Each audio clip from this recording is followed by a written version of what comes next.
welcome to the Mortal Realms, an Age of Sigmar Guymer phase. Grab your hammer so we can clear a path through David's and forge our own narratives in the Age of Hamilcar. Your allies through the Guymerverse this episode are... Hey, I'm Paul. And guys, this is David Guymer. I mean, he's written for the Old World. He's written for the Age of Sigmar. As far as I'm concerned, he's one of those people that it's like a mason of what we know now. You might even call him a realms layer. Yeah. And I'm Will. He's written about myths, he's written about legends, but right now we just want to hear about the Guymer. Classic. And I'm Aaron, and I welcome you all to the Helden Hall, not as vassals, but as one great king greeting another. And in this episode, we'll chat about the Bear Eater, the champion of the gods, the force of personality, and God's gift himself. And then if we have time after all that, we'll talk with critically acclaimed Black Library author David Guymer. David Guymer, hey, thanks for joining us today. Welcome. Hi, guys, and thanks for the introduction. It's heavy, isn't it? It's a lot. I can tell. You didn't know you were in for such a treat this evening, and so are our listeners. We're here to chat with David Guymer, another in our Black Library author series. A little peek behind the curtain. We tried to do this like forever ago. In fact, he was going to be our first foray into it, I think almost a year ago. But we finally gotten around to it a year later. I've been waiting for like a thing to happen, a thing to like roll up, and I think to coincide with, in honor of the re-release of Realm Slayer, I thought that seemed like a good opportunity to do so. So, David, we'll chat about that a little bit. But hey, we're gonna pick your brain on all sorts of things. So again, thanks for joining us. Yeah, cool. We can still talk about Grombrindle, even though we missed it the first time around. Oh, believe me, I have lots of things to say about Grombrindle as well. yeah, too true. And actually, I'm sure some Pragnus questions are going to be dropped in there too. Oh, right? Yeah. Excellent.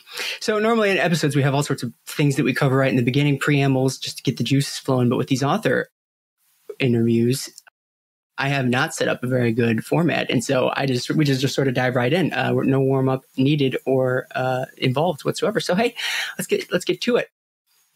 David, let's start at the beginning because it's a great place to start.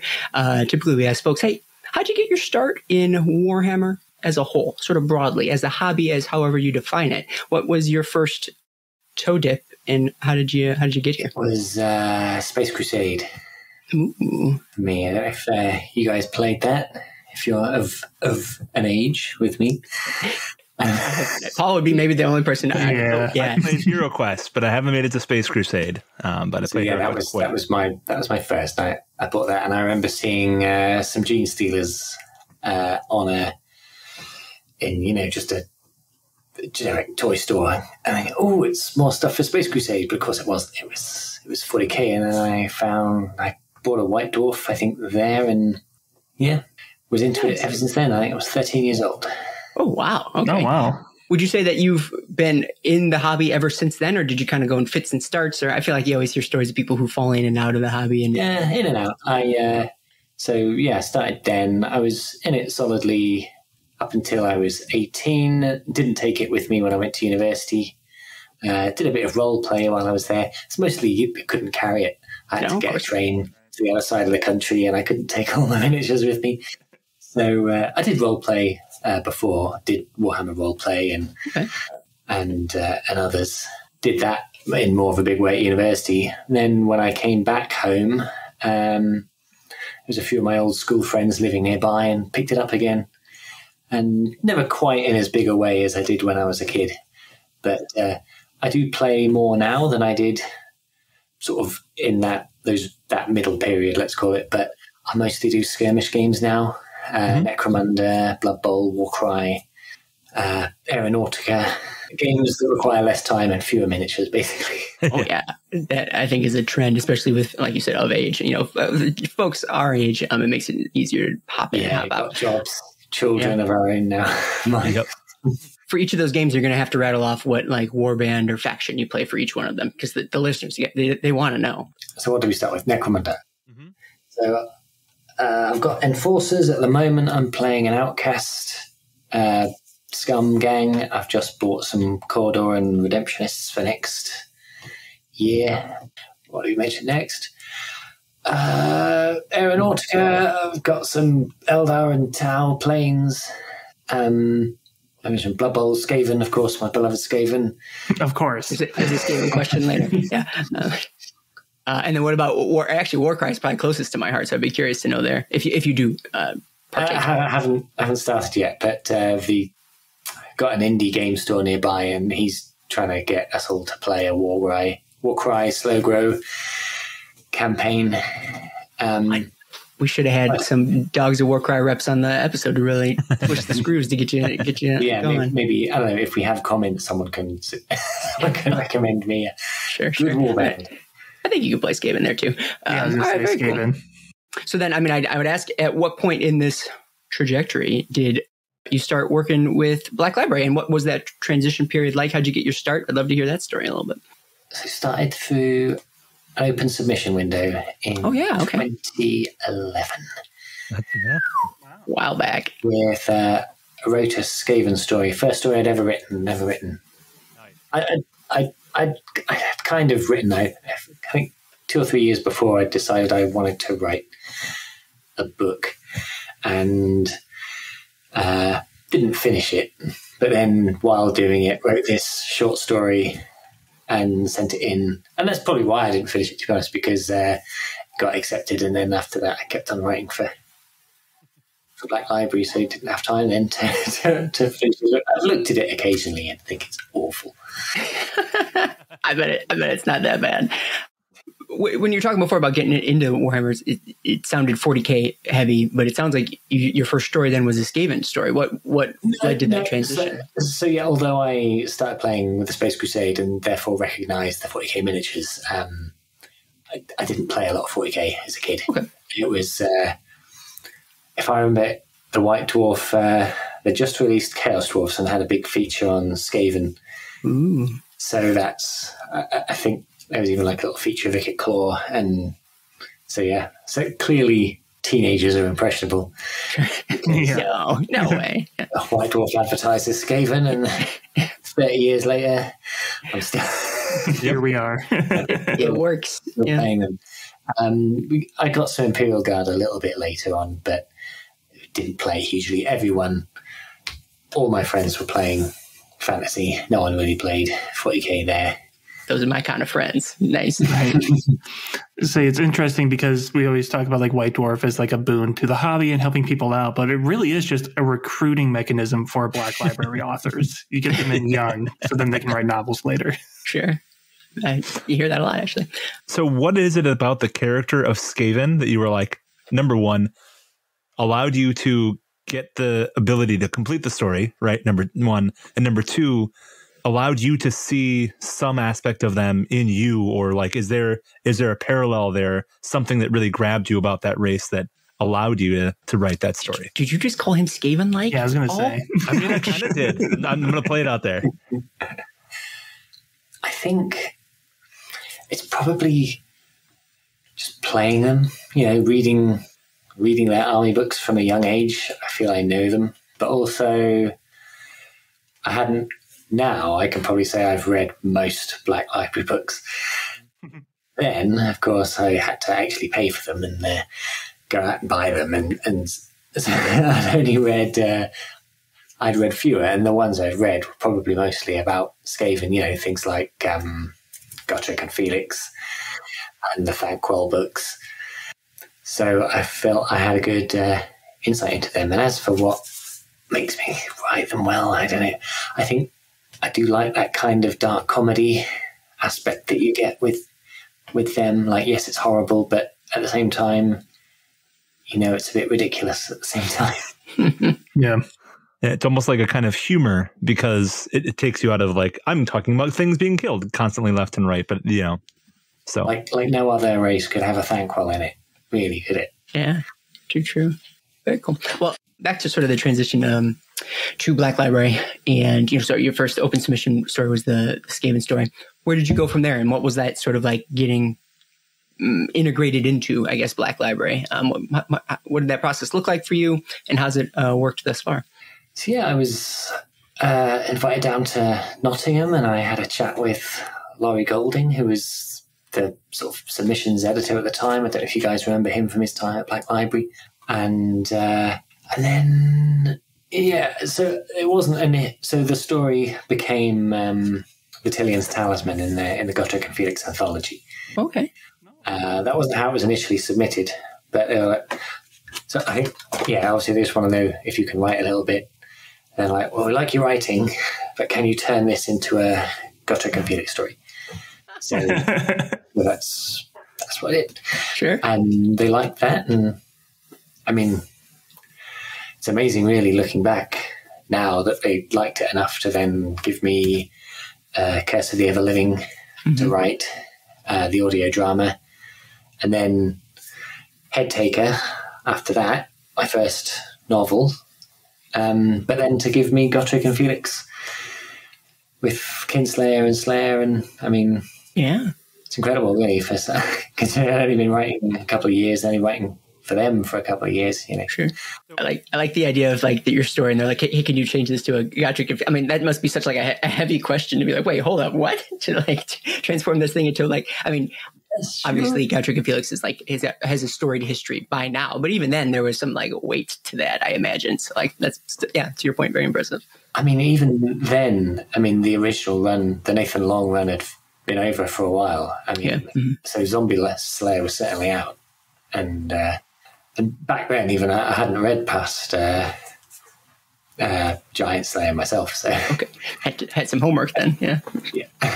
So you started off reading. You said Godric and Felix. You submitted one short story that was the first short story that you completed. That immediately got turned into Godric and Felix, and then you got asked to write Godric and Felix.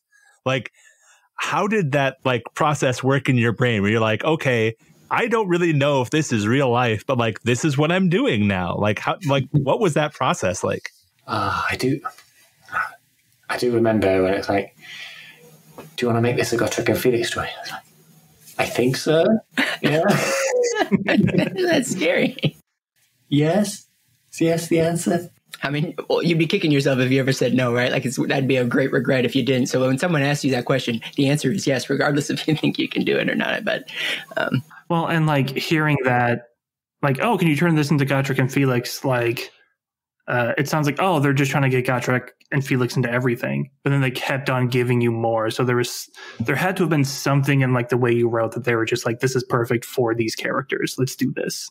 Yeah, I mean, I guess they must have just thought, yeah, he gets Godric and Felix, or he writes them the way we think they should be written. That's awesome. I have a follow-up question dealing with Realm Slayer, which is that when you wrote the audio, right, which is different than writing a novel, obviously, because then you rewrote it into a novel form now. Did you know that you were going to be writing for Brian Blessed to be speaking Godric, or no? No, even at the Black Library weekend, when they announced it and said someone big was going to be doing it, they wouldn't tell me who it was. I tried to get something out of them because obviously I wanted to know who was doing it. And the audio producer guy, who I'm terribly sorry to him, his name has escaped me, told me it was BB. And I was racking my brains on the drive home. That didn't come to me at all. Wow. I don't know if you know this guy over in America, but the only name that came to me was Bill Bailey. Oh, yeah. Oh, my goodness. He's a musical comedian. Yeah, I can't imagine him doing Godric. Like, it's the exact opposite of what I imagined. I was sitting in the car going, he could do it, I guess. It could work. Like, I have to trust the producer that he knows what he's talking about. So I don't know. I'm pulling up a picture of the guy. Yeah, I mean, I guess you can convince me, sure. Wow. That's so to go from, no offense to Bill Bailey, he's a hilarious comedian and he does what he does really well, right? But to go from Bill Bailey being Godric to Brian Blessed being Godric, we're like, oh my goodness, like, is this like, I never thought that ever would I write for something like this? Or is it like, no, this totally fits in my head and like, wow, this is happening now, right? How did that transition go? Was a relief to be sure. Yeah, I mean, I know him from, I've not actually seen Flash Gordon, I have to admit. I know him from Blackadder and And so, yeah, it's pretty amazing to have him involved. And then over the next Black Library Weekender, when it first went on sale, and you could just hear it like booming from people's cars in the car park. And that was kind of surreal, you know, sort of 3 or 4 people who just bought it and they've put it in their car CDs. That's amazing. And so the thought I have to have is like, again, it's just this arc from you reading the books to submitting the short story to being asked to make that to Gotrek and Felix, then writing Gotrek and Felix, and then, Black Library being like, we're going to have Brian Blessed voice it. And David Guymer needs to write for him because he's the one who's going to give him the voice. Like, to me, that just like, that would blow my mind to be given the responsibility, but also like the recommendation to, I'm good enough to do this. So that just like, that sounds amazing to me. I doubt if they would have known beforehand who was going to do it. I bet they probably needed to have a script to give to him. Yeah. And there were some rewrites afterwards. Remember they said, can you make this a bit more, you know, Brian-y? You know, I can't remember the exact terms, but like, you know, we've got Brian doing this now, so can you just alter the dialogue a bit to make it more of a fit? Like, I think, so for instance, in the novels, I think Gotrek is a bit more sort of taciturn, and he might just go, whereas for an audio with Brian, he had to, instead of just going, say something, you know, big. That does give me a follow-up question, which is, so you wrote it, and they had you do rewrites for Brian for the audio drama, but now that we're turning it into a novelization, did the fact that you knew Brian was the voice of the character like affect how you like wrote it for Legend of the Doomseeker at all? It that makes probably sense? did. It's certainly, so how I went about it, it was easier for the first half because for the first half I'd written the scripts with a lot more description than went in. A lot of the description got, so nowadays, or I say nowadays, in more recent Black Library audios, they've moved away from having any kind of narration at all towards having just pure dialogue. So I just written it the way I'd written it, and I said, we're doing this thing, we're moving away from having narration, but you've written all this stuff now, so we'll just try and pare it back as much as we can. And so that was a bit of a godsend when I came to doing the novelization, because I had the original with loads more description and stuff in, so I can just like got my original script and I can then just paste some of these back in, massage it a bit, and boom, now we've got, it was much harder with Blood of the Old World parts because I'd done it the new way, all dialogue, so I had to I had to pretty much write half a book on top for that. So when you're talking about did Brian influence it? So, I mean, even if I didn't have it in my head, I'm working off that frame.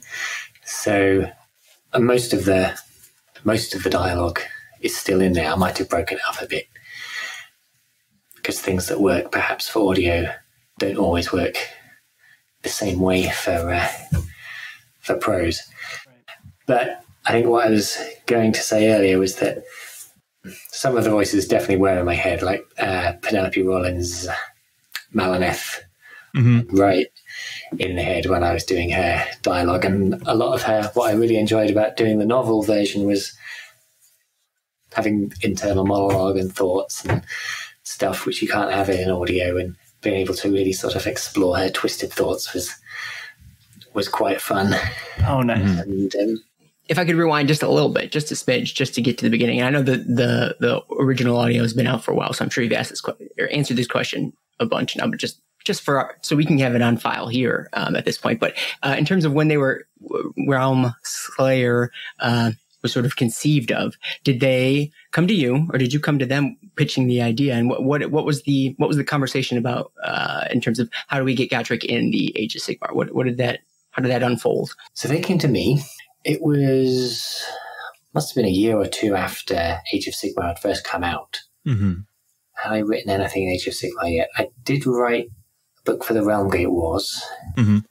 Did you write Big Red before that too? And the Mortarch of Night books. Yeah. That's probably it. They basically said they wanted to give Age of Sigmar a few years to bed itself in, not look like it's leaning on, like legacy characters like Gotrek. They've already got Manfred and Nagash and all that lot.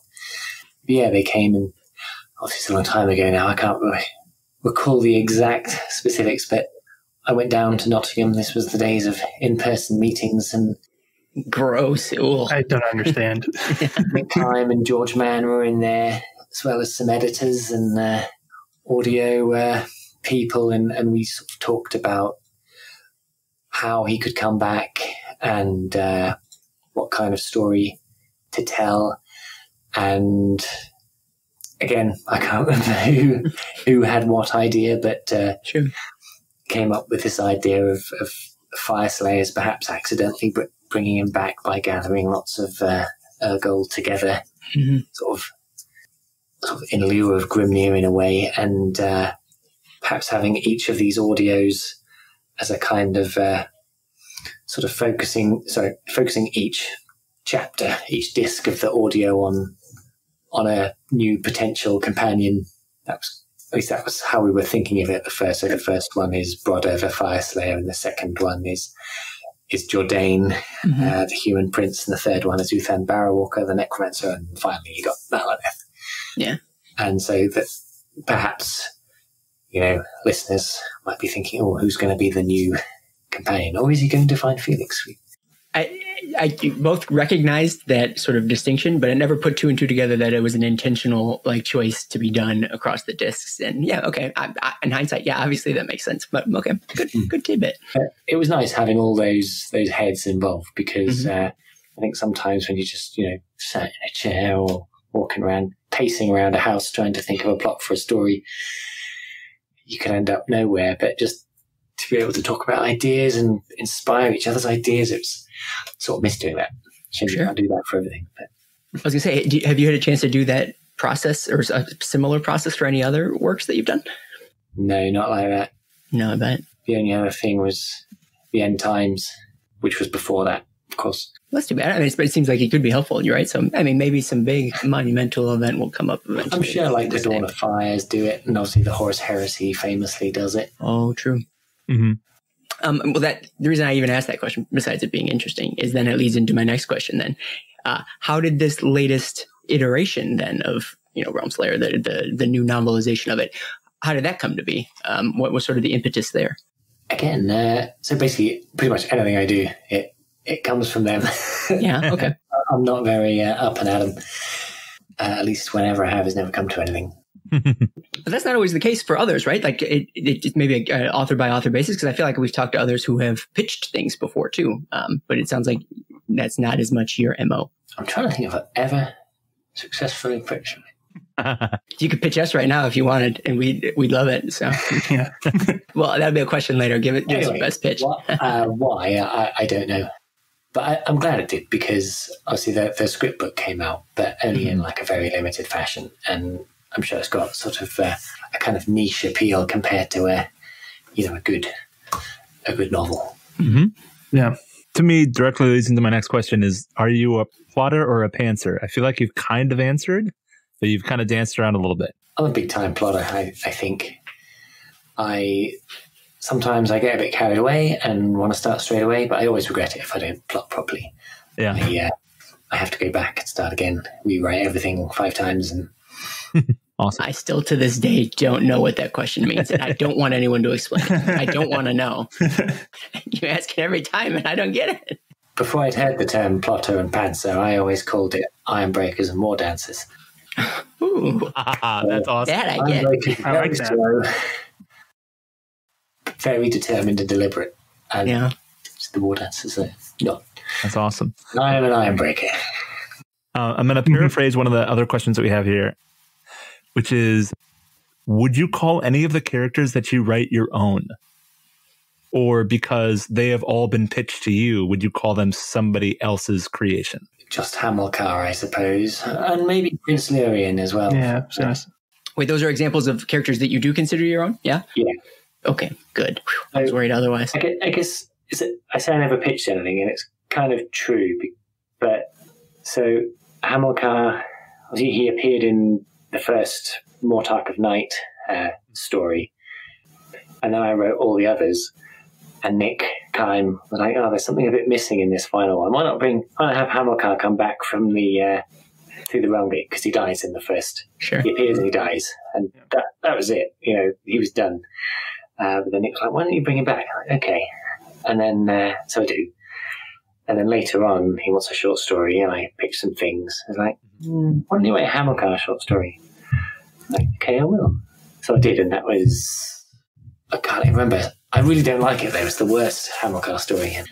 It's the one when he goes to the sunning place to hunt the vampire. But anyway, then ended up writing the book. But it's all because, really, Nick kept saying, "More Hamilcar, please. Another Hamilcar. Bring it back."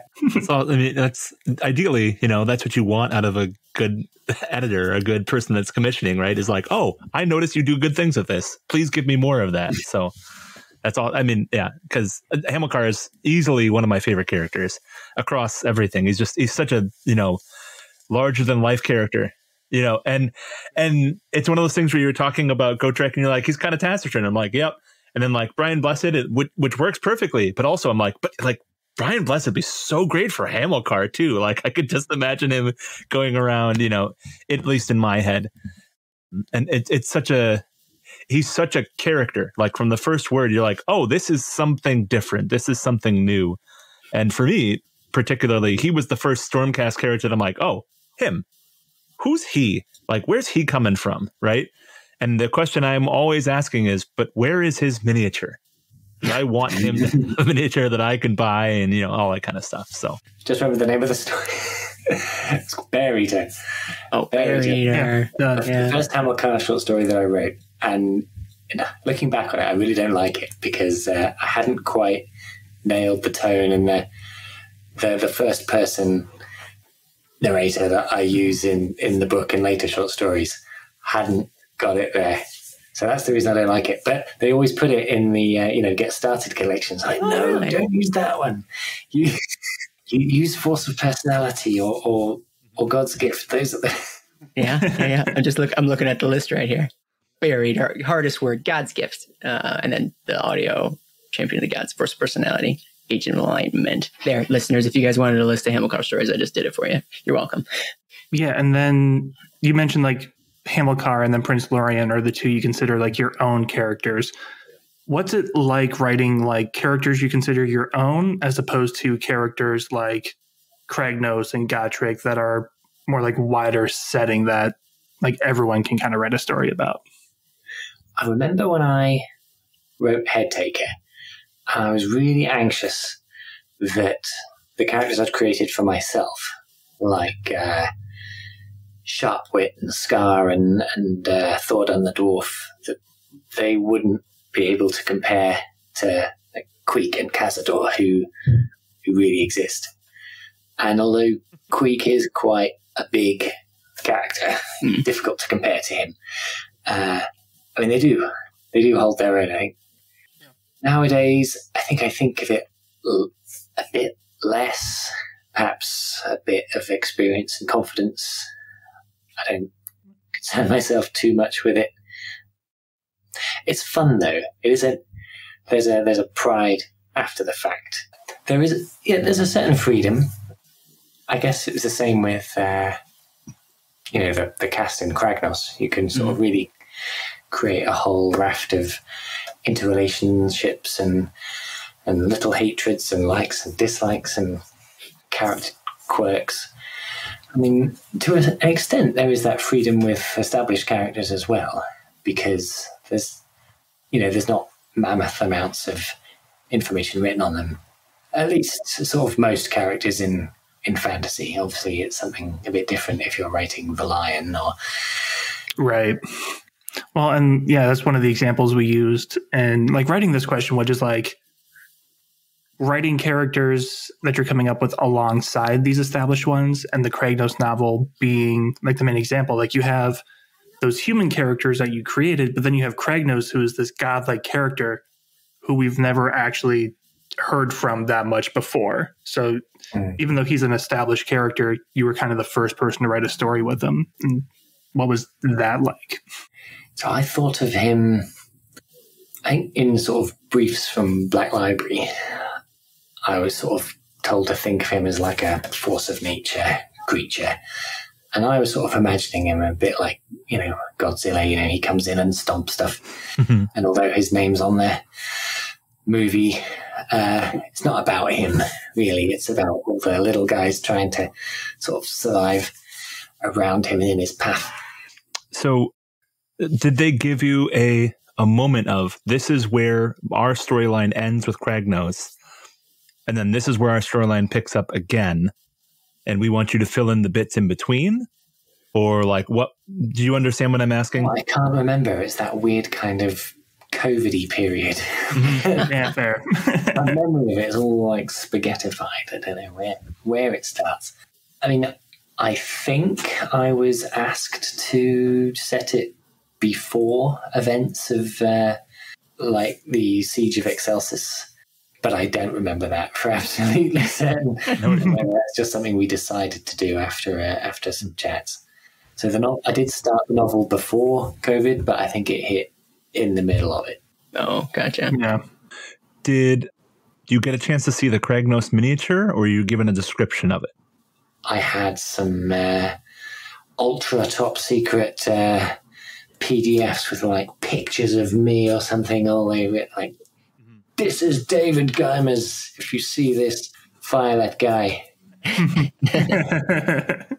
It's very fortunate that you wrote that story because, and not to editorialize too much, but I'm not the biggest Kragnos fan. And if someone would have been like, here's a novel about Kragnos, I would not have read it. However, David Guymer wrote the novel. I'm like, all right, fine, I guess I'll do it. And then it turns out being great. So I'm like, there you go. Because, and I think to your point, it wasn't really about Kragnos. It was about everybody else. And that's what I think made it a very compelling story.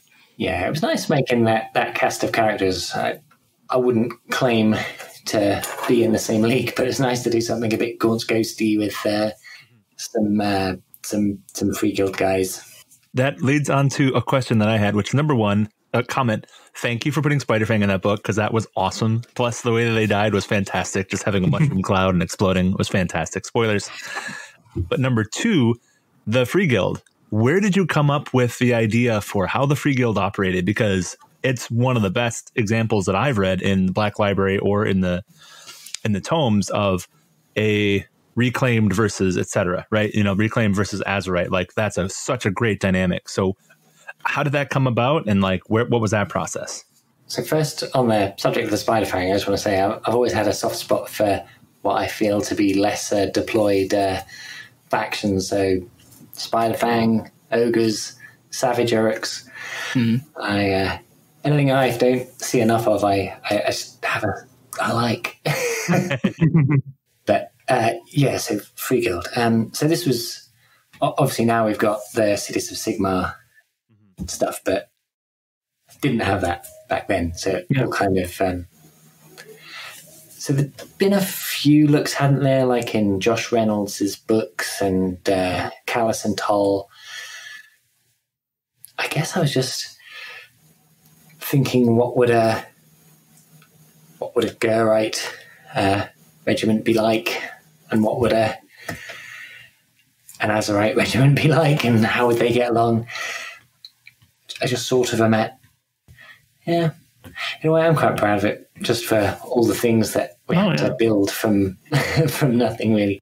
That dichotomy has been a case in Age of Sigmar for so long, and I'm surprised it took so long for, like, I guess, Black Library to really have a story to focus in on that dichotomy. Yeah, it was nice to make the realm itself a really important feature as well. Also true. That's something that I think is unique to Age of Sigmar, as opposed to old world fantasy, or I guess 40k as well. But sort of that unique character of the realm, just make it not just a backdrop, but really sort of integral to what's happening in the story. Sure. I felt it was a sort of light bulb moment for me. I was reading a novella by Evan Dickin, which I always forget the name of. And I have again, it's when they're in Shamon and there's a Slaneshi demon under a castle or something like that. But the realm of metal was really well portrayed, and the plot wouldn't have worked anywhere else. I feel bad for not remembering because I can remember the cover, and we talked about this when we talked with him. The Red Hours? Red Hours. The novella, yeah. Mm-hmm. Yep. I was just looking up to make sure I was saying the right one. Yeah. I was going to find the spreadsheet. Yeah. But yeah, reading that sort of way back, whenever that was, it was like, ding, yes, this is what an Age of Sigmar story should be. And I've always tried since then to apply that. That's funny because that was the story that I was like, yes, this is when I was like, this is what AOS means. Because, like with the way that the realm was so active in it. So I remember before the first Realm Gate War stories, the Call of Archaon stories I was writing, it kept coming back with edits from Nick like, no, more AOS-y. But I think it's probably the same for everyone back then. Like, it's too much like the old world, It's more fantastical. Yeah. What is the difference for writing from the old world to writing to Age of Sigmar? Because we went from the old world, we're in Age of Sigmar, but we're also going to go back to the old world too. So, like, what are the real things that kind of like define for you writing an AOS story? I was actually asked a very similar question recently in another context, and basically, in essence, what's the difference between Old World Warhammer and Age of Sigmar? And I think that the best way to say it is that Old World Warhammer it's a recognizable world to our own in which there happens to be magic, whereas Age of Sigmar is a magical world. Everything there is governed and affected and shaped by magic. Everything is inherently magic in some way. And that is how I see the difference between the two. Okay. That's a really cool distinction. I got a question on that list of questions you don't have to answer. Which do you prefer? And the answer can be neither, too. Like picking a favorite kid. I mean, yeah, I've got a huge love for the old world, of course. Got into it playing and then writing, but I also really sort of learned to sort of see what's great and unique about Age of Sigmar as well. I mean, I may have struggled with it a bit at first, like, with the Call of Archaon and my other first stories, but as we then got onto things like Hamilcar and Realm Slayer and Court of the Blind King, probably finding my stride there with Age of Sigmar and maybe even helping to sort of shape it a little, perhaps, and seeing this fantastic, huge sandbox in which we can do pretty much anything within certain boundaries. Yeah, true. But we can certainly blow up a big city or have the Daughters of Cain annex a major city of order. We couldn't have done that in fantasy. We couldn't have had the Witch King pitch up in Marienburg. Say, no, this is mine now. Well, you lit up a little bit when you're talking about Age of Sigmar as it progressively went, so I feel like that's answering my question. So I feel like, and this is my opinion, I'm kind of jumping ahead maybe a little bit. I feel like Grombrindal really like gave us a good insight into what your thoughts of the realms were and how you were able to insert that character into all these different time periods and this progression that we like.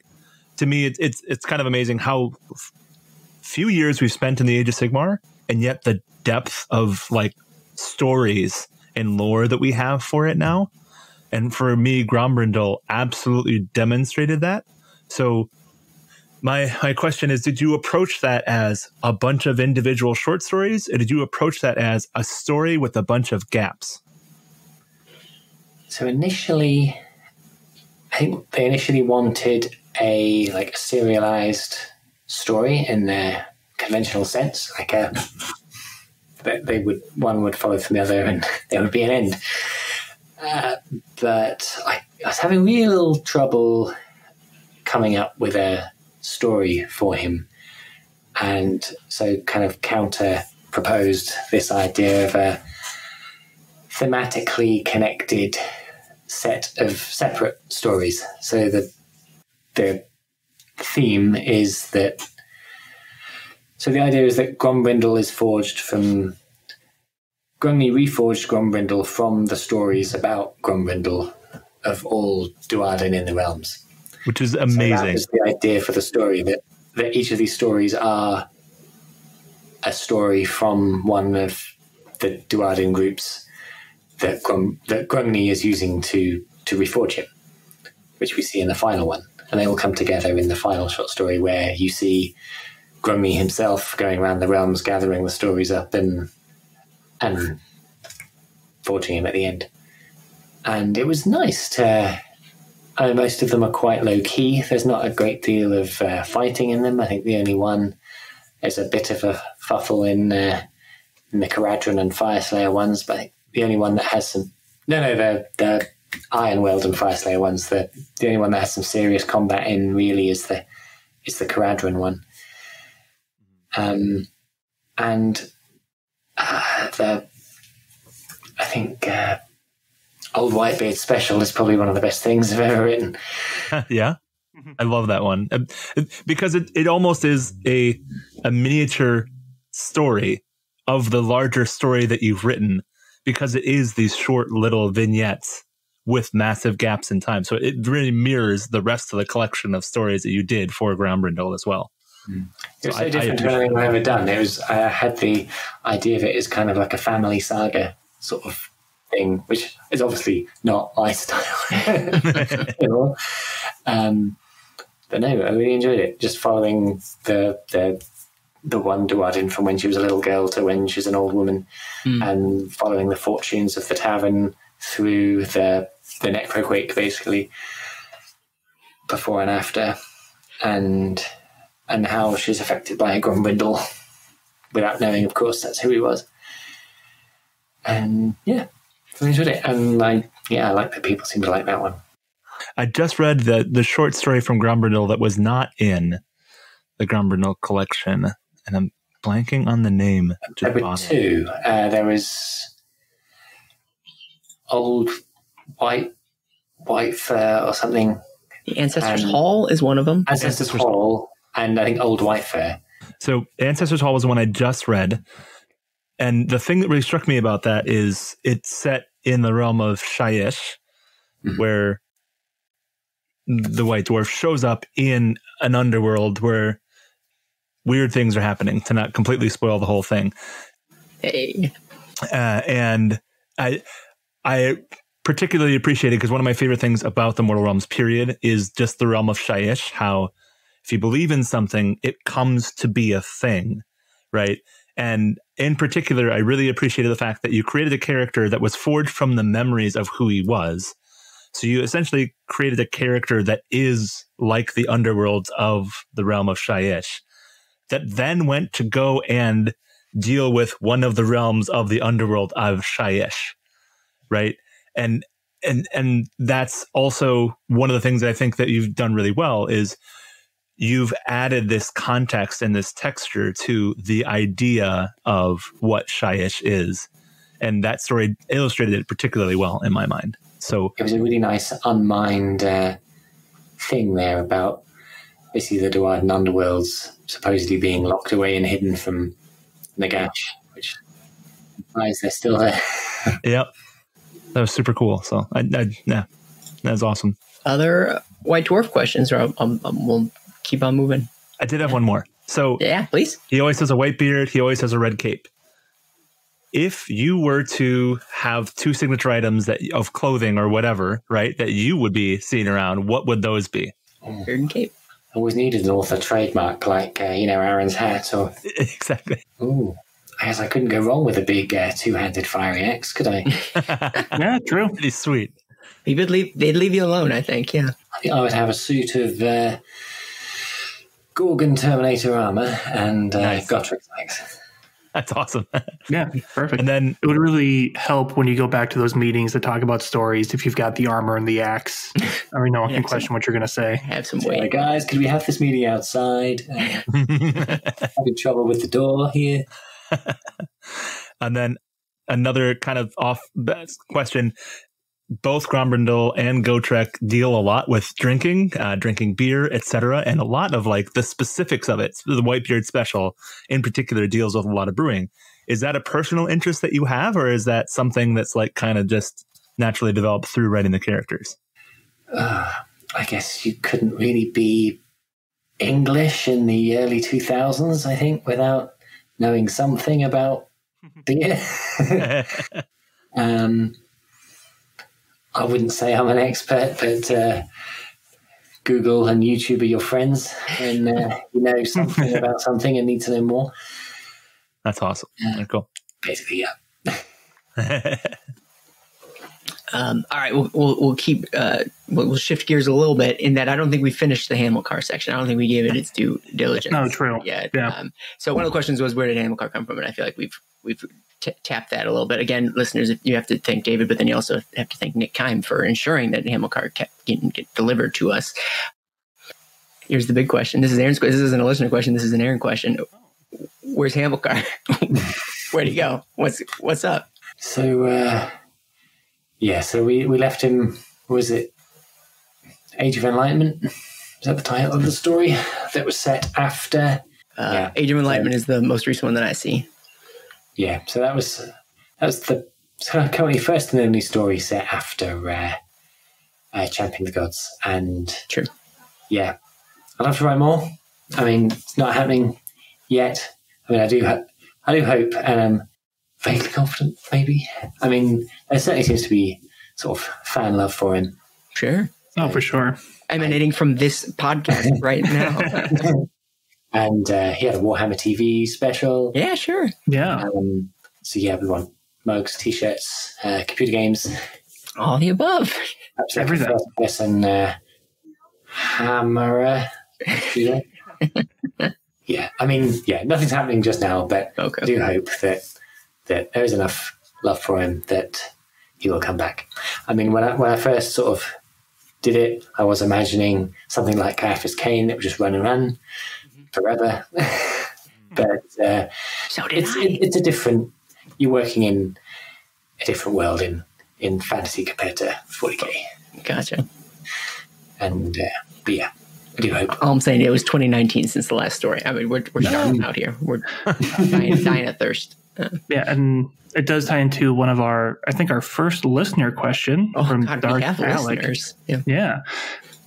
Those of you who want to add listener questions, all you have to do is sit in our Discord at themortalrealms.com/Discord and just wait until Aaron randomly goes questions now and then throw them as fast as you can. Yeah, furiously. But Darth Alec asks, how much room do you have to write Hamilcar? Because you had mentioned that you don't really pitch. You kind of get told like, hey, more Hamilcar, please. But what's that like? Since he is your character, did they just tell you more Hamilcar and then you come up with everything? Or is there more established groundwork they kind of want from him? So in terms of actually coming up with the story in the first place, I guess it's the kind of same with anything. You might send a few ideas and they'll say, yes, we like that one. In terms of the writing, so obviously, yes, he does sometimes say and do some outlandish things. And you might think, is that going to be all right? Like, is it okay? He punched Sigmar, didn't he? Or at some point? Or he punched some god? I can't remember what it was. Actually. But yeah, like maybe he's saying something unkind towards another Stormcast, perhaps, or he's making some joke about how two types of unit are indistinguishable to him. And like, is that not a reflection of real life opinions, of course? And right. I imagine it all got through. I'm trying to think if there was anything that was taken out. Maybe there was, but I certainly can't remember it. Certainly nothing major. Okay. Yeah. So a bit, I say, quite a bit of freedom. I think there is an understanding, a bit like with Cain, who was a bit of he blazed the trail for a bit of comedy, there is an understanding that it's a bit tongue-in-cheek and it shouldn't necessarily be all taken as more appropriate or as the as absolute canon. You know, if Hamilcar says it, don't take it. Well, even if he doesn't say it, if it seems like Cetra is being reborn in the mortal realms, you can't assume that it's canon, right? That's the whole thing. He blew up. He blew up in Age of Enlightenment. Yeah. So I had a question about Hamilcar, that he was a Lord Castellan, but now he's not. Was that a conscious choice? Was that like you figuring out the character as you were writing it more, or like what was that process like? Initially, so the book was commissioned as Night Questor. Because I guess because that's a model and they thought we can sell a model. I don't know when or why we then changed it to Hamilcar, Champion of the Gods. I mean, I'm glad we did in hindsight because it's a more sensible title because it's Hamilcar and he won't have the book without his name on it. So yeah, it was always the plan to do that. Probably because it offers more scope for him to do stuff in the realms. I mean, a Night Questor is supposed to be Lord Castellan is supposed to be guarding castles, really. supposed to be stomping around the realms doing stuff. Cool. Great transition and appropriate, and I can't wait to see it pay dividends. I can't pull my glasses off with my headphones on, but that was supposed to be a dramatic stare down. Kidding. Other Hamilcar questions that you guys want to talk about? No, I mean, because I just wanted to gush about how much we like Hamilcar. Not enough. It seems repetitive. Yeah, I don't want to keep beating that drum, but go ahead. I did have another question. So he was from Cartha, right? His first appearance was in the audio Beast of Cartha, but he, in actual fact, he's from Azir. He's from the Eternal Winterlands of Azir. Listen to the audio drama, what's it called? Palace of Memory? Because you'll get quite a bit of that in there. All right. So obviously I missed that one. I like the idea of the natural place for him to come from would have been Gur, but I like the idea of him not coming from Gur, coming from somewhere else. I thought that was more interesting. Well, and it's cool that like he fits, like, right? Like he came from somewhere else, but seems to like he's in his element in Gur, right? And I can see how that'd be compelling. Anyways. All right. So I think a segue from what we were talking about in terms of how much leeway do you have writing Hamilcar would lead into just for further questions about writing for Black Library. I think a lot of our listener questions came on that topic. So in no particular order, another one from Darth Alec. They ask, does he, in this case you, do you pitch the Skaven ideas, or does Black Library just have you pegged as a Skaven guy? It sounds like you don't do a lot of pitching. However, you're doing a fair bit of Skaven stuff. How does that work? So yeah, I mean, I know there are other guys who write and love Skaven, like Clint would be the obvious one, C.L. Werner, and I know Robbie McNevin loves his Skaven. But I suppose I have sort of established myself as a Skaven guy, someone who knows Skaven and loves writing about Skaven. Would probably, I don't know, marry a Skaven if the right one came along. Sure. Well, we were talking about like how earlier about how, well, okay, don't let this go to your head, but how funny like Skaven can be. And as far as Black Library authors go, I have a hard time thinking of any of them who write funnier stories than you. Is that a sentence? Yeah, that makes sense. And that, so like, I feel like you guys go hand in hand in terms of funny Skaven stories. And like, it's all my favorite things that come from you have that through line of comedy. And so I think they talking about marriage, they are married, or you guys are married very closely in my mind. So. But yeah, I don't know if I don't pitch because I don't really know how to or to whom, or because I've not had great success with it in the past, or just because stories do just keep coming and I'm perfectly happy to do them. So, sure. So pitching doesn't quite. I mean, there are some stories I like to do or have wanted to do, but ultimately they know what they want and. It's much. I mean, yeah, I guess there's always the chance that they might want something they don't even know they want until they hear it. But Well, you've touched on a listener question. I'm sure it's in your turn. Yeah, go ahead. Well, you do. With that context, these questions almost sound like twisting the knife, but I feel like we have to ask them. But one of our patrons, Will Lawless, asked, what's your favorite idea for something that Black Library shot down? Is there something you pitch that you would like to try again someday, essentially? So when we were talking about pitching and how I don't do it, etc., the only thing I could think of that I remember pitching was for a Nork Dead Dog story. You know, the Ogwyn bodyguard special character from Codex Imperial Guard. Yeah, I pitched a couple of those. Again, it was to Nick, I think. And I think each successive time, I think the face just got a little blanker. Like, no, do not want your Nork Dead Dog story. But I thought it would have been great. I mean, I think we have seen some Ogwyn stuff lately. I think they've in Black Library fiction, and particularly in crime. And but I think my Nork would probably have been a bit more comedic than the Blackley, the very grimdark, sort of oppressed abhuman that we get in crime. Right. Sure. Well, there's that 40K video game, Darktide, and all the Ogwyns in that. As well as bringing Ogwyns to the fore. And then some fiction was released alongside that, wasn't it? Was it Sarah Cookwell? Did she write it? I think so, yeah. You need to double check that. But the Ogwyns are very comedic in that game, and I think audiences are picking up on it, so it might be time. Now's the time. I'll mention it. I know. You just mentioned that there are, maybe other ideas. Are there other types of stories or characters or places that you want to write about, but until someone asks you to do it, you're not going to? In Age of Sigmar. I was saying, specifically, this is a patron question from Dog Tired. Oh, was it? Did I miss it? Yeah, what's a character across Warhammer you'd like to write but haven't had the chance to do yet? Oh my gosh, good question. Dog Tired. Yeah, definitely Volturnos, the King of the Sithé, the Ideneth Deepkin special character. I did some reading on them for Court of the Blind King, and I think he's got great story potential in him. Would you somehow link the stories between Blind King and any future Deepkin stories? Have some crossover in some way?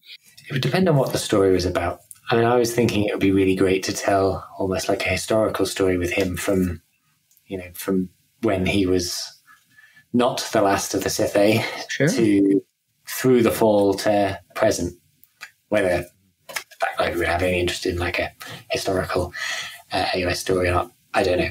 Mm-hmm. But obviously then it would make no sense to have a link to Court of the Blind King. I mean, I'd also love to write a sequel to Court of the Blind King. I think that would be... it'd be great. I love the structure of that book. We don't need to have a whole segment on it, but I really liked how you were, it was very, and this sounds like not a compliment at all, but it is, in that it was very structured well, organized in a very compelling way to read through that story, and just sort of he went from kingdom to kingdom and so on. So it's interesting, that one, because it's the first novel I wrote after doing the Realm Slayers. Mm-hmm. And writing audio really sort of focused me on what's really necessary and what's not. Okay. That's an interesting point. And so I talked about how I'd written the first draft of the first Realm Slayer with lots of narration and stuff. Mm-hmm. And I had a description of them walking down a corridor, and I don't need to do that. I can just end the dialogue here, have some sound effects of walking, and then with it. And that was, again, a bit like before, one of those revelatory light bulb moments that, and so for a time after that, I think my novels got quite short. I think Court of the Blind King to this day is probably one of my shortest novels. It might even be a little bit under 90,000 words, which is, I think, for comparison, Champion of the Gods was about 110, 115. Okay. Well, I'll tell you what, from a person who enjoyed the book, I didn't even notice that it was short. There you go. Snappy is what we'd call that. That's right. It's got everything you need in it. It's just cut out all the bits that you don't need.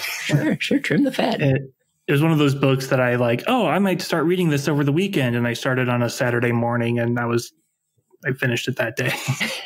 But because it was good, not because... Which I was going to say, which is a good sign. That's a good thing. Yeah. And I know, Aaron, you said you didn't want this to be a Court of the Blind King section. I have another idea too, so keep going. Too late.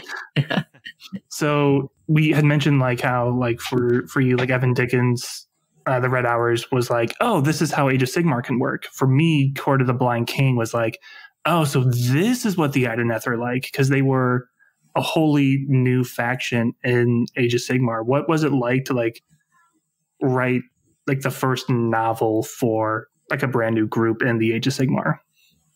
So I've written 2 short stories to dip my toe into that pool. It's a deep pool. Yeah, it is always nice to be the first to play with a thing, because sort of you know that then is how that thing is going to be for perhaps quite some time. Mm-hmm.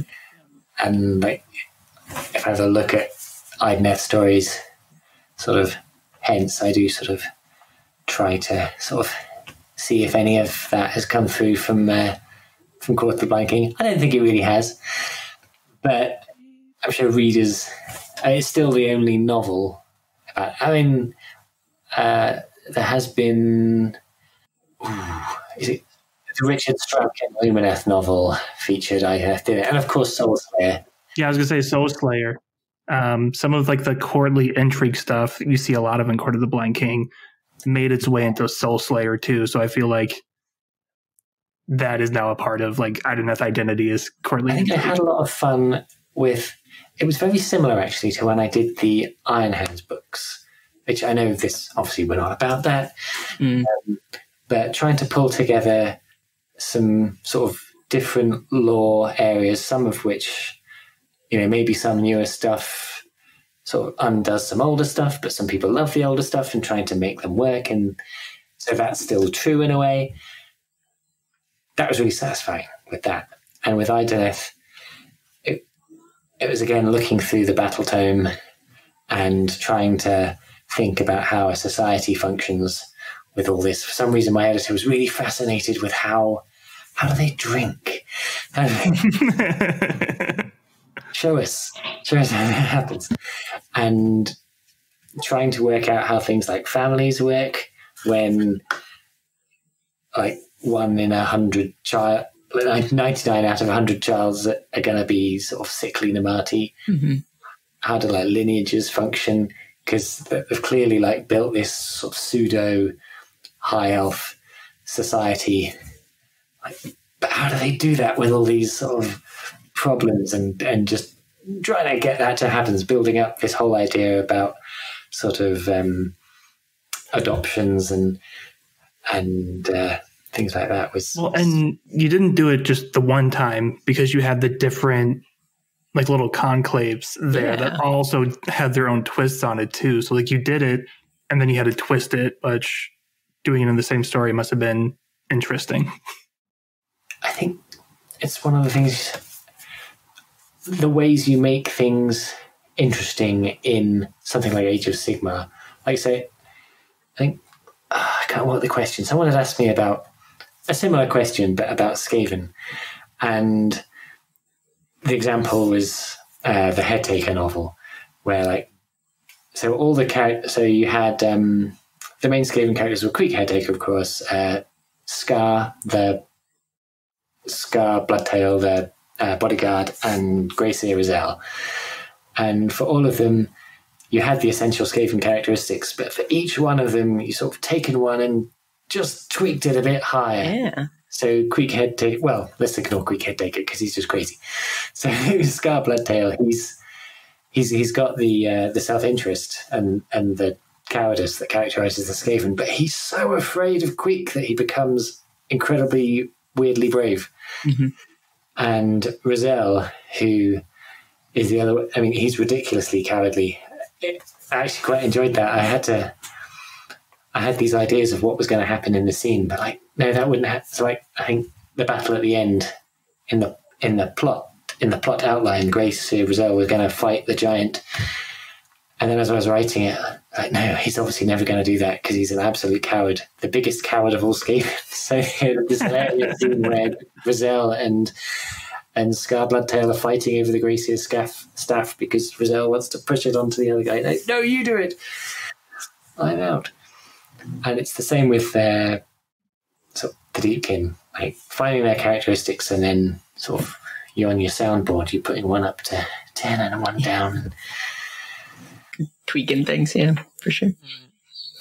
You talked about having these be like basically high elf, equivalents or something like that. I think we might have even talked about it online at some point, but I really remember liking, and I can't remember even what the details were, but liking the parallels that you were drawing between previous elven like cultures, and like it was great callbacks to people who were familiar with sort of the old world versions of elves, even if they were very loose connections in terms of just like what does cavalry mean, but you're underwater and things like that. What's the silver helm like equivalent, which I thought was really nice, because in my head I've always considered the Deepkin and like a stand-in for, in this case more for the wood elves, but really like what if you took elves? Everybody knows elves as creatures that live in the wood, like wood elves, like that classic trope. But what if I just change the environment entirely? How does that change what a culture means? And so like, yes, they're still isolationists to some degree, and now that they're underwater, but like, how can you translate that, but sort of draw those parallels to previous elven cultures? So whether or not it was intentional or not, I feel like it really showed through in that novel, which I really like. Well, it was really because the Siphe were instructed by Teclis and given sort of they were instructed, sort of taught the old gods and stuff like that, and the history of Ulthuan kind of. And so, yeah, it felt natural to me that would have been passed down in some kind of degraded form to the Idoneth. Yeah.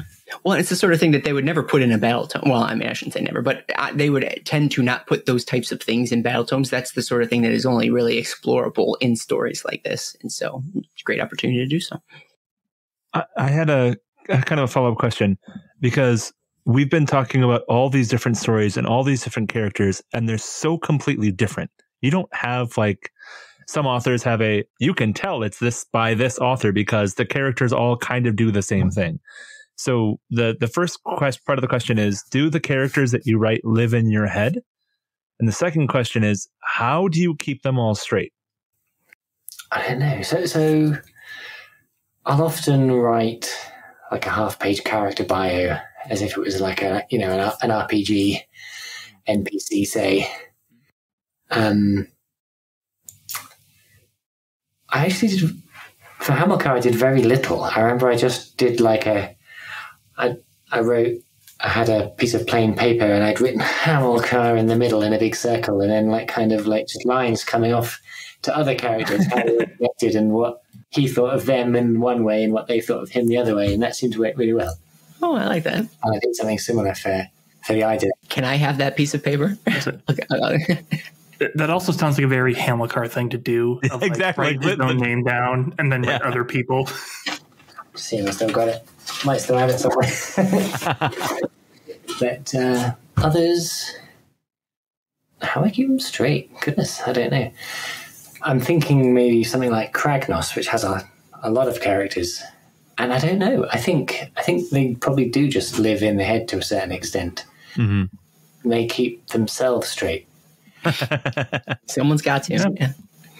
For things like, I mean, yes, there is sort of editing involved to make sure that they're, particularly, I think, like the dialogue sounds right for that person. Mm-hmm. And sometimes I think when I'm writing, perhaps when I get to the very end, I do maybe worry that they're not the same as they were at the beginning.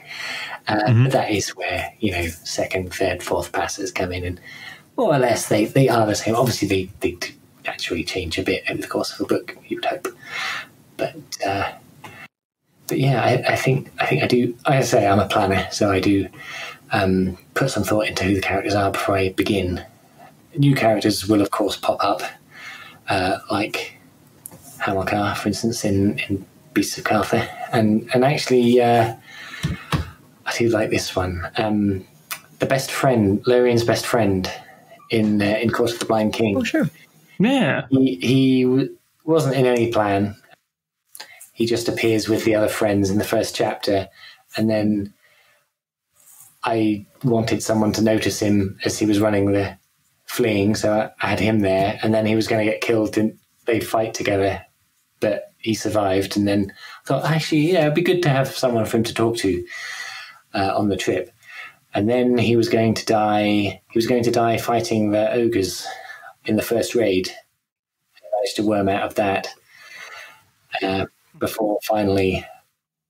That was probably the hardest death I've written ever, I think.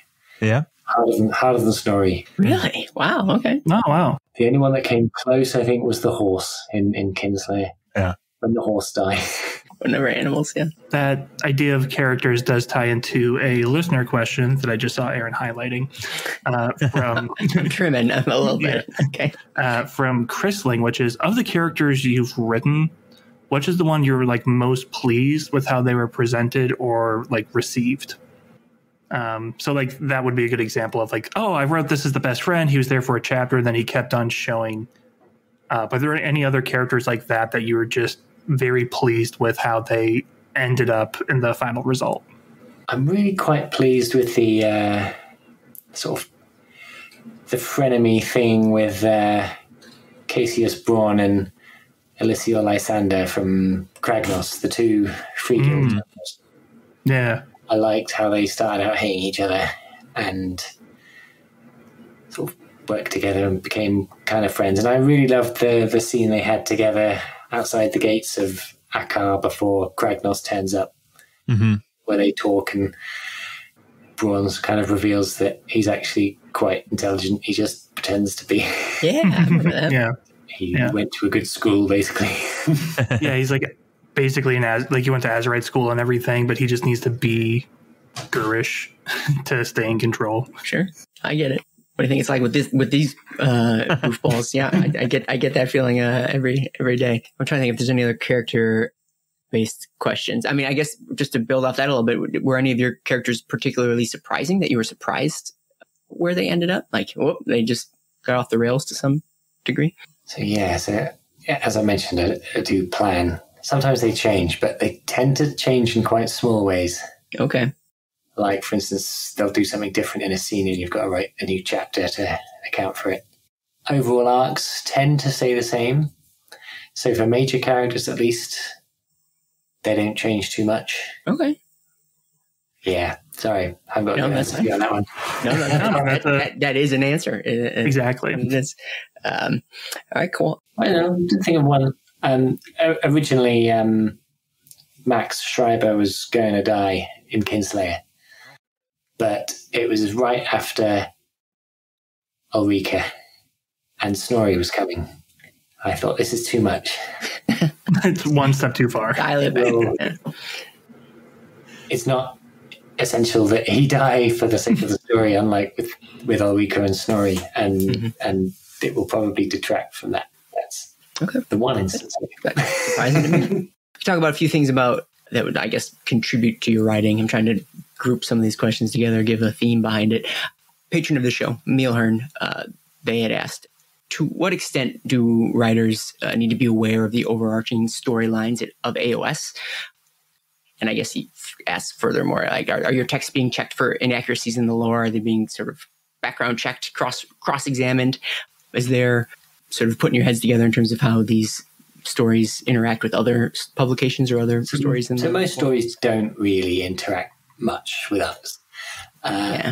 So with AOS, I mean, I guess there is an advancing global milieu. There's stuff happening in the realms that it sort of behooves us a bit to allude to. Like, the Soul Wars are behind us now, and now, there's the Age of the Beast.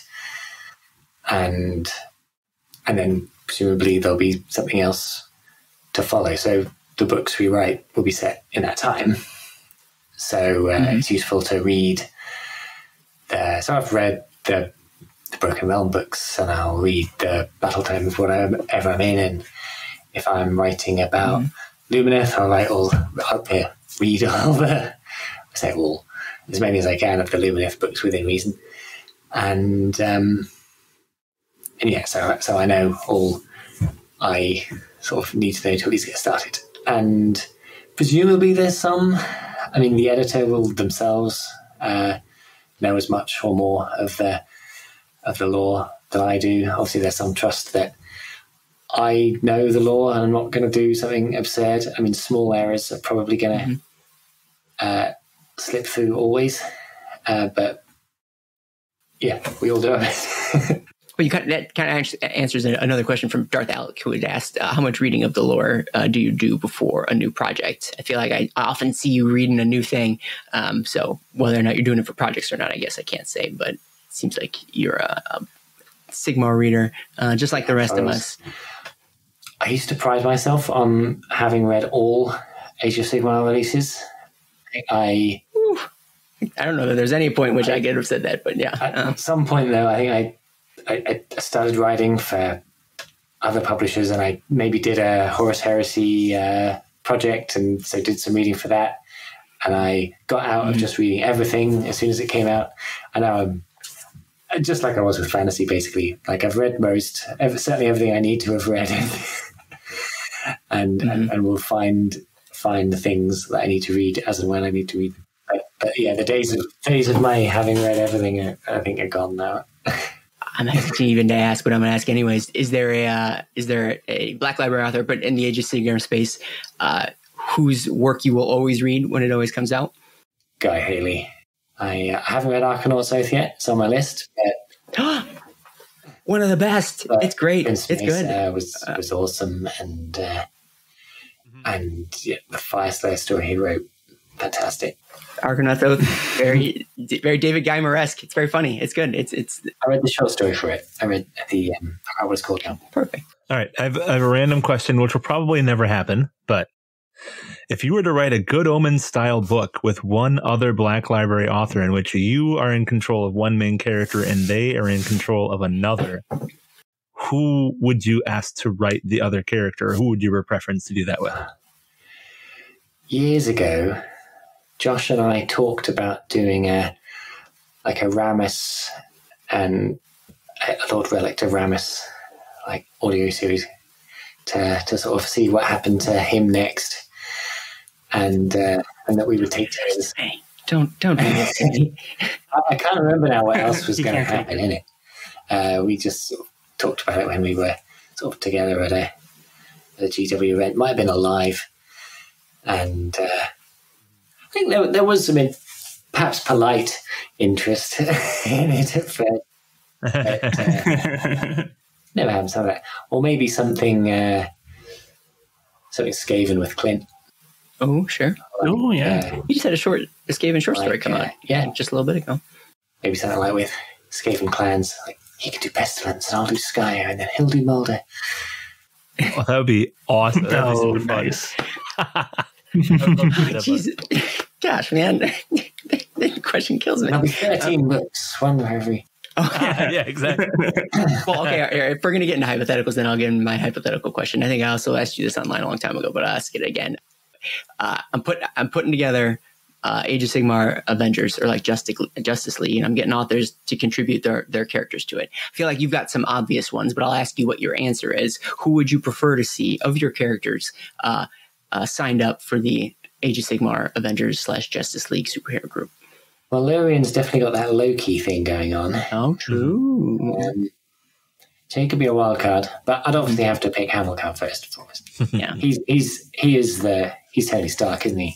Sure. Yeah. Good. Yeah. You more so than most have some obvious answers. So yeah, good choice. Good choices, I should say.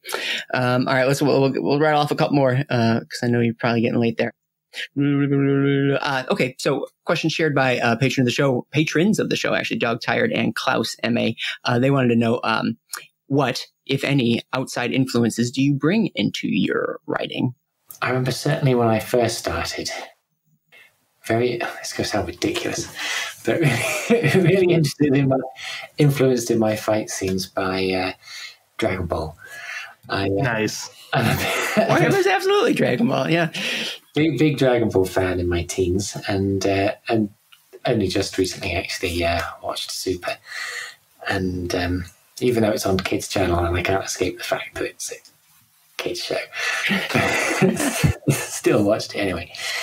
And yeah, I remember sort of really having that when I was doing like fights and battles.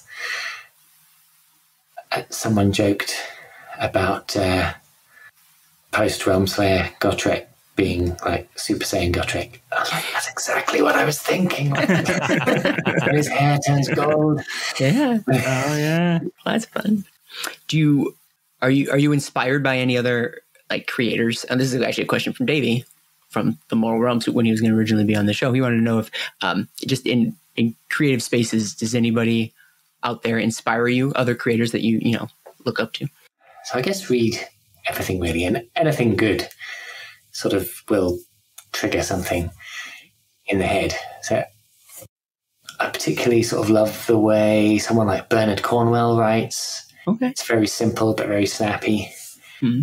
And I think I have modelled my style a lot on Bill King from reading his books, and then in a sense sort of writing continuations of his books in sort of short stories and novels.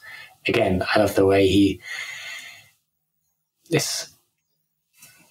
I recently read Ant Reynolds' first Knights of Britannia book, and I was struck by how similar it was to those sort of early Gotrek and Felix.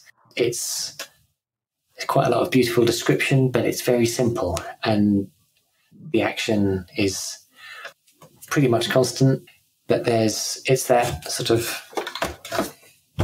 simplicity of the language. It makes it really easy to read, and that is, I think that's what I try to do sort of when I write my stuff. I try to make it quite conversational almost, that it could be read, basically. Sure. Read aloud to someone. I think it comes through. It's not even a question, but just like that idea of making it more conversational, and the fact that there is like the written script out in the wild. I really want to see like some high school theater kids doing like acting scenes out of Realmslayer. I think that'd be hilarious. That would be great. It was nice to see some of the actors on stage at the Black Library weekend doing some short scenes. That was quite fun. Oh man, yeah, it must have been great just to see that. We had some audience members up as well to play certain parts. To build off to your answer there, just things that you're reading. What are you reading right now? I've got a few things on the go. So I'm reading the third Orion book by Darius Hinks, Council of Beasts. I'm reading the second Knights of Britannia book. I'm reading a short story set in the Traveller universe, an RPG game, if you know. Mm-hmm. I'm reading... Yeah, that's it. But I also I'm reading Squirrel Girl to my daughter. Oh, fun. Bedtime. Okay. Not tonight, though, because now is her bedtime. And I have got the last book of Adrian Tchaikovsky's Architects of Fate coming from the library. And when that comes out, nice. I'll drop everything I'm currently reading and pick that up. Those are really running the gamut there Yeah. of topics. Yeah, that's fun. If I had more time, I'd ask you, hey, why are you reading Orion and Bretonia books, David? But I'll leave that as a mystery. So, guys, any other additional questions that you want to ask? All right, cool. Then I guess this the last one would be, hey, David, what's next for you? What should we be on the lookout for? So I've written, finished, sent in, done, dusted, written a blurb, a novel for Age of Sigmar, which I can't tell you about yet. Ooh. That's my favorite type of novel. And I'm currently pitching another while written a couple of short stories for Black Library as well, and a couple elsewhere. Been doing some RPG work while I sort of fill my summer days. Okay. But Very cool. all soon, hopefully. That's awesome. Oh, and of course, I did that Total War story. That was Yeah. it was sure. for the summer. Oh, very cool. Well, I think that might bring us to a close. I'll just remind listeners is if you want to get the novelization of Realmslayer, I already forget what the subtitle is, Legend of the Doomseeker. I don't know when this episode's going to be done, but it should be released this upcoming Saturday, which is the 14th, if I've got my dates right. Someone can correct me if I'm wrong, but I believe that's what I saw Nope, online. that's right. You're right. All right, cool beats. So go ahead and check it out. It's too late to get the special edition, which I have right here, pointing at it on my little screen. It's right up there with the little E that is an F on the binding, but we won't get into that. It's not David's fault. There's that. I actually think I like the glorious as the special edition is. I really like that cover on the standard hardback. It is a nice cover. Well, now I got to go get that one too. Thanks a lot, man. We're gonna get it anyway. You know it. Yeah, come on. You could. It's just Brian Blessed roaring. Yep. It really is. That's true. That's true. He's turning Super Saiyan as we speak. Yeah, right in front of our eyes. All right. Well, David, any final plugs? Anything else you want to impart on the listeners? Because here's a chance. Oh, no, we're fine. Just follow those links, I guess. And if you like one of my books, read more of my books. Well, that's all I do. All right. Well, thank you so much for joining us. We really appreciate it. This has been great. If there's nothing else, I'll do the exit thing. Here it comes. It's time for our reforging. But Sigmar will, and we'll be back soon. Like, subscribe, share, or leave a review. Join us on Discord. Drop a tip on our Patreon. Anything you can do will spread the word of Sigmar farther than we can on our own. Chat with us anytime about your thoughts on Twitter at The Mortal Realms. Paul, where can they find you online? At PJ Shard. Hey, Will, where can they find you online? At Age of Sever or at Sever. Hey, David, where can they find you on the internet? I didn't ask before. Twitter at Warlord Guymer, or I have a Facebook author page as well. Okay, very cool. And Aaron, you can find me at Dosesos on Twitter, and you can find all our Mortal Realms shows and content at www.themortalrealms.com. Done. Thin. Painless. Hour and a half, basically. Good job, team. One take. Yeah, we did it. One take. We did it live. From the top. Now we'll do it for real this time. Let me stop.